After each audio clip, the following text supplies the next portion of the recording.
Hello everyone, ह्या व्हिडिओमध्ये आज आपण इयत्ता पहिलीचा मराठीचा 5वा धडा पाहणार आहोत. जो नवीन अभ्यासक्रम आलेला आहे त्यामधील हा 5वा धडा आहे.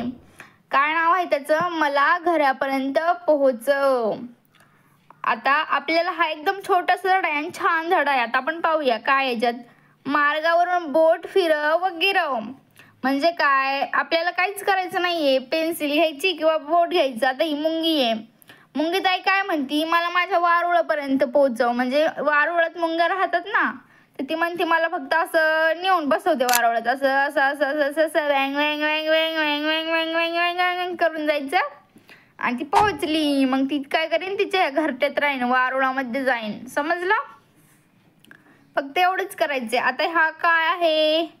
हा पांढरा पांढरा पांढरा पांढरा प्राणी कोण आहे? तर हा आहे ससा. ससा कुठं राहतो? बिळात.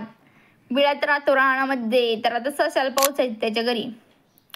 वर खाली वर खाली वर खाली वर खाली वर खाली पोहोचला. ससा पण गेला त्याच्या घरी.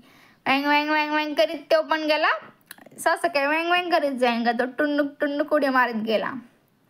त्याच्यानंतर आहे पुढं आता बदक दादा आले. बदक दादा कुठे राहतात? पाण्यात राहतात. पाण्यात त्यांना पोहायला आपण सोडून यायचं. ठीक आहे. Wang Wang Wang Wang Wang पोहोचले. बदक दादा पण पोहोचले कुठं? पाण्यामध्ये. आता इथं काय आहे? गाई. गाई ताई काय आहे? गोठ्यामध्ये राहतात. तर त्या कुठं जाणार? हम हम हम हम हम हम हम हम हम करून गेल्या. इथं गाय ताईचं काय आहे? बाळ आहे, वासरू.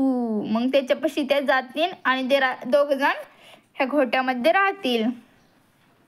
आता हे शेवटचं चित्र कोणाचं आहे? चिवताई. चिवताई दार उघड, थांब माझ्या बाळाला अंघोळ घालू दे. तिचंच आहे चित्र. मग त्याशी विंग बुर्र बुर्र बुर्र बुर्र बुर्र बुर्र करून तिच्या बाळांपाशी जाऊन पोहोचन. आणि तिच्या बाळांनी कशी चोचोकडी करून ठेवली की माझी मम्मी येईन आणि मग आम्हाला जेवायला देईन. मग ती काय ती चोचीत आणीन आणि मग ती त्या बाळांना भरवीन. हे असंच आपल्याला फक्त शिकायचं होतं. इथेच हा धडा संपलेला आहे. पुढचा धडा आपण पुढच्या व्हिडिओमध्ये पाहू मुलांनो. थँक्यू.